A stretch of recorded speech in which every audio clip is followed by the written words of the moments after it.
आपण हे हिरव्या मिरच्या पाव किलो घेतले, स्वच्छ धुवून पुसून असं मधातून कट करून घ्यायचेत आणि हे लिंबू नंतर असं सगळं पिळून घ्यायचं ह्याच्यावर आणि पिळल्यावर असंच टाकायचं नंतर.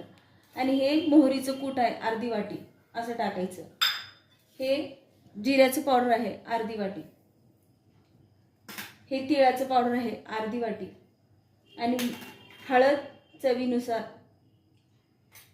मीठ चवीनुसार, तरी पण 2 चमचे लागते.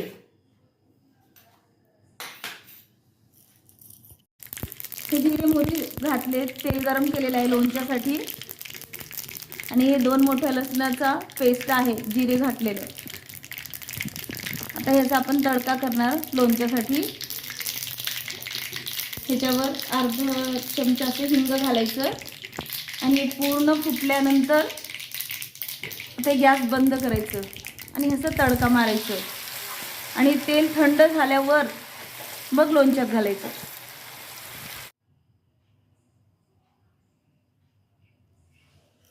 हे आपलं असं लोणच्याचं तेल थंडगार झालं, ह्याच्यात असं मिक्स करायचं आणि हे असं कालवून घ्यायचं.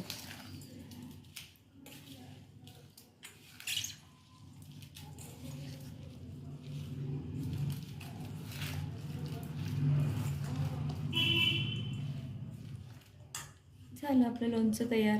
आता हे असं ह्याला 8 दिवस चांगलं मुरू द्यायचं आणि नंतर 8 दिवसानंतर भाकरीसोबत खायचं. खूप छान टेस्ट आहे. तुम्ही पण एक वेळेस ट्राय करा.